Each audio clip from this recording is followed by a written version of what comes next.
Kota Jakarta didirikan pertama sekali oleh Ahmad Fathahillah, putra Aceh asal Kerajaan Pasai, Aceh Utara, yang hijrah ke Tanah Jawa pada awal abad ke-15 Masehi. Kedatangannya ke Jawa ketika itu disambut oleh Sultan Demak, Pangeran Trenggono. Atas dukungan Sultan Demak, Ahmad Fathahillah berhasil merebut Sunda Kelapa dan Banten dari Kerajaan Pajajaran yang bersekongkol dengan Portugis. Penyerangan Fathahillah ke Pajajaran memperoleh 2 kemenangan sekaligus. Selain berhasil merebut Sunda Kelapa dari Kerajaan Pajajaran, juga berhasil mengusir Portugis dari Sunda Kelapa daerah taklukannya. Atas kemenangan inilah pada tahun 1527 Masehi, Fathahillah diangkat menjadi Bupati Sunda Kelapa oleh Sultan Demak. Dalam tahun itu pula tanggal 22 Juni tahun 1527 Fathahillah mengubah nama Bandar Sunda Kelapa menjadi nama Jayakarta, yang kemudian disingkat menjadi Jakarta, mengandung makna kota kemenangan.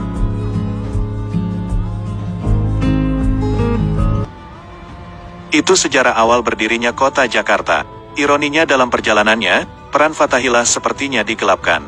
Memang, Fathahillah ada diabadikan dengan memberi nama pada sebuah museum di Jakarta, Museum Fathahillah, atau Museum Sejarah Jakarta, MSJ. Tapi bila kita perhatikan dengan menggunakan nalar sejarah kritis, apa yang dipamerkan pada Museum Fathahillah ini seperti ada periode sejarah yang terpenggal. Artinya sejarah Jakarta yang diinformasikan dan dipamerkan, hanya informasi masa prasejarah hingga masa kolonial. Tidak kita temukan periode sejarah Jayakarta semasa Fathahillah. Periode sejarah Fathahillah dihilangkan. Terlihat dilompatkan dari zaman prasejarah, zaman Hindu-Buddha, langsung ke zaman Batavia di bawah kolonial Belanda. Perubahan nama Jayakarta menjadi Batavia pada tanggal 14 Maret tahun 1621. Ketika itu Belanda berhasil menguasai Bandar Jayakarta, nama yang diberikan oleh Fathahillah tanggal 22 Juni tahun 1527. Penamaan Batavia oleh Belanda untuk mengganti nama Jayakarta adalah untuk mengenang suku Batavir, sebuah suku tertua di Belanda yang terdapat di lembah Sungai Rhein yang dianggap sebagai leluhur orang Belanda. Di sini jelas, antara penamaan Jayakarta yang diberikan Fathahillah pada Sunda Kelapa tanggal 22 Juni tahun 1527 dengan pergantian nama Batavia oleh Belanda untuk Jayakarta tanggal 14 Maret tahun 1621. Berarti selama 1 abad sejarah Jakarta dipenggal ceritanya dari sejarah Fathahillah. Hilangnya 1 babak periodisasi informasi sejarah Fathahillah di Museum Sejarah Jakarta itu, berarti sekaligus menghilangkan informasi sejarah peranan Fathahillah sebagai pendiri kota Jakarta. Kita tidak tahu, apakah ini sengaja dihilangkan karena yang mendirikan kota Jakarta itu, orang Aceh. Sejarah negeri ini memang menafikan peran Aceh. Hampir tidak ada peninggalan artefak dan manuskrip lain yang dipamerkan di Museum Fathahillah, Museum Sejarah Jakarta. Maka naif jika sekarang Jakarta dengan segala kegemerlapannya mengabaikan pendirinya. Tampaknya para penulis sejarah Jawa seperti enggan memunculkan tokoh yang satu ini. Fathahillah, ulama juga panglima perang dari Pasai Aceh, tidak begitu menonjol sejarah nasional. Seperti halnya Maulana Malik Ibrahim dan Malik Ishak, 2 ulama Aceh, yang paling awal menyebarkan Islam di tanah Jawa, juga tidak terangkat ke permukaan.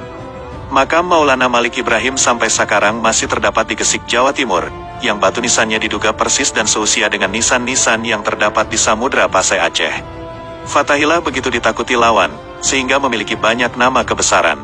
Portugis menyebut nama Fathahillah ini dengan Falatehan. Sultan Demak menggelarnya orang agung dari Pasai.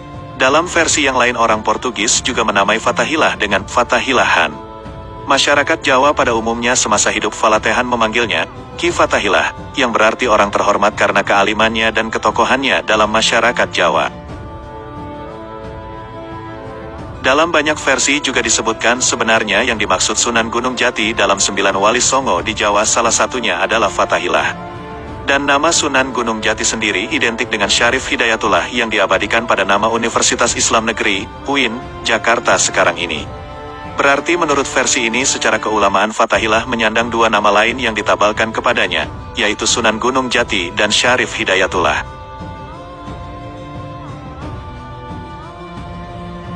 Sobat Berbagi Info, masih banyak sejarah yang dikubur, termasuk riwayat perkawinan Fathahillah sebagai menantu dari Sunan Gunung Jati, karena Fathahillah dikawinkan oleh Sultan Demak dengan keponakannya anak dari Sunan Gunung Jati.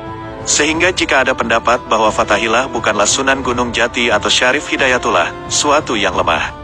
Karena bila dibandingkan dengan sumber-sumber lainnya seperti dalam Babat Caruban, diubah babat Serebon, 1720 Masehi, Saifuddin Zuhri dalam Sejarah Kebangkitan Islam Indonesia, 1980, dan Haji Muhammad Zainuddin dalam Tariakh Aceh dan Nusantara, 1961, menyebutkan yang dimaksud Sunan Gunung Jati adalah nama lain dari Fathahillah, seorang ulama dari Pasai, Aceh, yang hijrah ke Tanah Jawa, yang kemudian berhasil merebut Bandar Sunda Kelapa dari Kerajaan Pajajaran dan Portugis.